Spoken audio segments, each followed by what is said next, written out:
Welcome back to the fundmonitors.com Manager Insight series. I'm joined today by Robert Gregory. Robert's the founder and portfolio manager for the Glenmore Australian Equities Fund. Rob, thanks for joining me. Thanks, Damen. Robert, the fund started in June 2017 and it's outperformed the ASX 200 Total Return Index by over 15% since that point. What are some of the key attributes of your process and philosophy that have generated the outperformance that you've seen since inception? Yeah, sure. Look, I mean, the first thing really is we're looking to identify quality companies. And from the starting point of the entire ASX, which is our mandate, we can invest in small, mid-cap, large-cap stocks.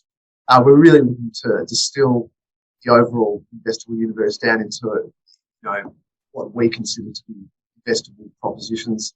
So that first initial, screening process cuts the universe down quite significantly. And from then, we really drill down and do research into those shortlisted companies to see what really stacks up in terms of investment quality and also valuation. So, but really a key factor has been on quality companies. So a few things that we look for in terms of how we define a quality company. Typically it has a product or a service that has a really strong value proposition to its customer base. Typically any great investment at the heart of it, it's delivering a really valuable service to its customer base. So that's one thing we look for, and you generally get that from a lot of research and talking to the company and reading the annual reports and finding out as much as you can about what they do, how the customers value them.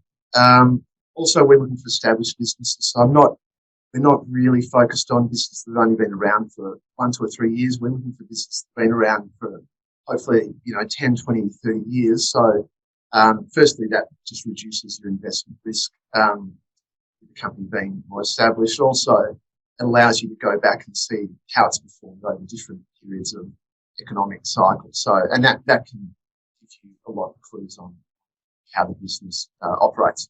In terms of management, really looking ideally for management board to own a reasonably significant amount of the company. As everyone knows, aligned management teams typically perform better than ones that don't have so much skin in the game.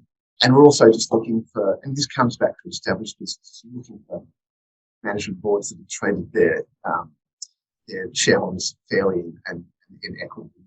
The other thing I guess I'd say in terms of the performance just is that the fund's been a really critical thing to identify small and mid-cap stocks early on, early in the growth phase before they've been discovered by the wider stock market or investing. So we're really looking to find these growth companies early on before the valuation's been reflected in the stock price. Rob, small and mid-cap stocks, as you've just mentioned, on average have actually outperformed their larger end of the market over the past 12 months. In fact, over the last 24 and 36 months, they've performed very, very strongly. What's been the major driver behind this, do you think? And do you see it continuing into 2022, or is there a chance that we might see the big end of town come good?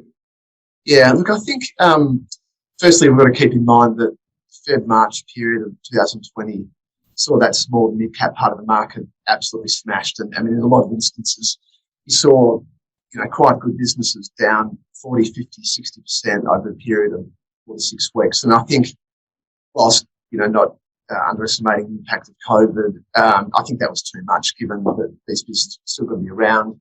There was a lot of uncertainty, but I think that small and mid-cap part of the market,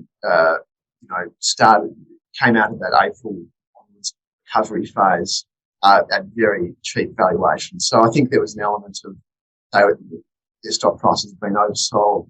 I think also, like as in what happened in 2008, 2009 with the GFC, that after that initial sell-off over Feb and March, investor sentiment changed quite quickly from fear and worrying about capital loss to let's sift through the wreckage and see what opportunities were out there. And coming out of COVID, the big opportunities were in a large way were in that small part of the market. So so I think, and then as we moved through 2020, we saw the likelihood of the world coming up with a vaccine start to improve. become more likely, and that further solidified, that chase for alpha, I guess, which is what we saw really through 2020 and also 2021.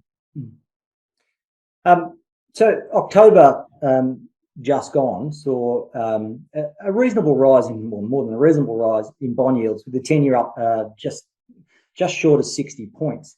What effect do you think this will have on equity markets moving into 22? And is this potentially a handbrake to some of the happiness that we've seen? Yeah, look, I think it's definitely a headwind. Obviously, equity markets love falling rates. I think it's a headwind. Is it a showstopper to stop someone from investing in equities, or I don't think it's that negative. I think it's important for investors to keep in mind that the reason rates are rising is because we're seeing strong and recovering economic growth.